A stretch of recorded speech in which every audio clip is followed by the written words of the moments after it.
প্রতিষ্ঠানে আজকে আনন্দ বইছে, মিষ্টি বিতরণ হচ্ছে, জায়গায় জায়গায় স্লোগান হচ্ছে যে দীপুমণির ফাঁসি চাই, দীপুমণির বিচার চাই। এর কারণটা হচ্ছে যে আজকে দীপুমণির নেতৃত্বে চাঁদপুর শহর ছিল রূপসী শহর হিসাবে খ্যাত।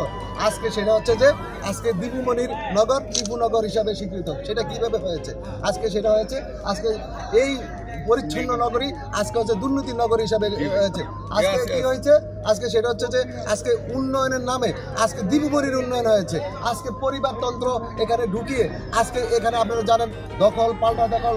আজকে আপনি দেখেন আজকে পার্টি অফিসে কোনো কার্যক্রম হয় না। আজকে দীপুমণি পৌরসভার সম্পত্তি দখল করে সেখানে কি আজকে উনি নিজের পারিবারিক তন্ত্রের মাধ্যমে দল চালিয়েছেন এবং সেখানে আপনারা দেখেছেন বিএনপি নেতাকর্মীর নামে হাজার হাজার মামলা।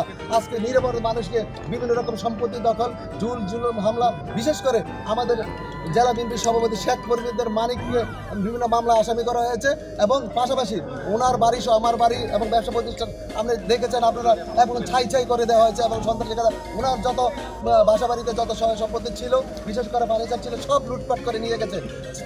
যাতে তিনি ক্ষান্ত হননি, তিনি মামলা হামলা জুলুম নির্যাতন করে আজকে চাঁদপুরবাসীকে আজকে তিনি একেবারেই নিঃশেষ করে দিয়েছেন।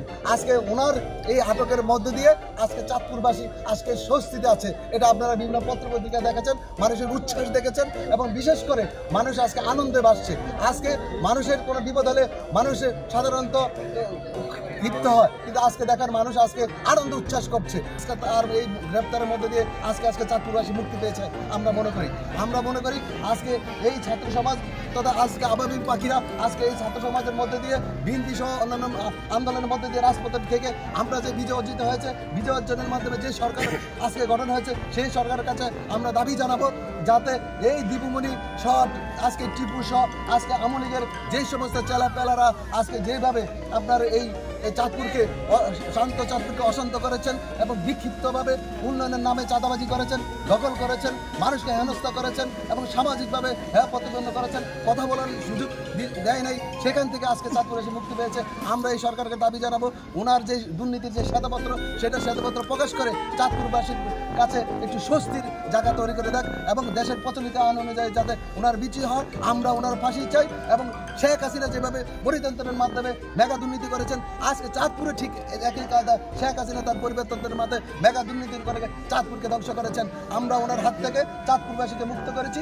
আমরা মনে করি আগামীতে নতুন প্রজন্মের মধ্যে দিয়ে চাঁদপুরবাসী আগামীতে নতুন একটি চাঁদপুর শহর আমরা আশাবাদ পাবো। সেই আশাবাদ ব্যক্ত রেখে আপনাকে ধন্যবাদ জানাচ্ছি। সকল কোটা আন্দোলনকারী ছাত্রদেরকে আমি শ্রদ্ধা জানাই। যারা শহীদ হয়েছে তারা আমার সন্তান। আমার ছেলে ঢাকা ইউনিভার্সিটিতে দুটা ক্লাসমেট নিহত হয়েছে। রাত্রে 3টার সময় উঠে যেতে 4টার সময় উঠে যেতে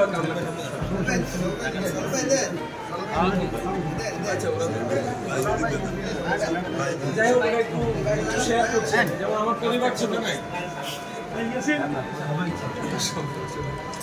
কারোর দিকে তাকাবো, সবাই কিন্তু আমার দিকে তাকাই। এই কোটা আন্দোলনের মাধ্যমে আমরা আসলে মানে we are success hour student. এখন তারা একটা বিপ্লব ঘটায় দিছে সারা বাংলাদেশ তথা বিশ্বে। কারণ আমরা একটা মডেল, এখন সারা বিশ্বে কিন্তু আমরা একটা মডেল। আমাদের মডেলকে গান লাগাচ্ছে আশেপাশের দেশ। এটা কে পরিবর্তন করতো? আমাদের ছাত্র সমাজ যদি পরিবর্তন না করতো। এর মধ্যে আছে কারা? শরীর যারা বিগত দিনে যারা নিষ্পেষিত ছিল তোমরা, আমি যেটা দেখেছি, আমি চাঁদপুর কলেজে ছাত্র ছিলাম, তাই না? এখন তোমার কথা আমি শুনলাম, স্বাগতম। আমরা সবাই একত্র দেশটাকে এগিয়ে নিয়ে যাব এবং এর মধ্যে যেটা স্বচ্ছতা আমরা সেভাবে আগাতে চেষ্টা করবো। আর তুমি যেটা বলেছো, অনেক টিচারদের ক্ষোভ আছে এখানে, এখন স্পেসিফিক টিচারও আছে এবং প্রতিদিনই আমার কাছে আসে। ওরা কিভাবে আসে এরকম বলে আর কি। আমি বললাম আমার কাছে আস্থা রাখে, কলেজটাকে ওরা ভাঙে নাই আর আরো ক্ষতিগ্রস্ত করতে পারবে। Grateful to you.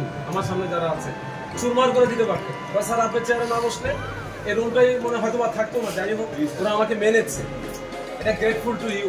এই তোমাদের যারা আমাদের মুরব্বী এখানে আছেন, মুরব্বী ওনারা পরামর্শ দিয়েছেন, কেউ বুদ্ধি দিয়েছেন। এই কলেজটা এখন কিন্তু ঠিক আছে।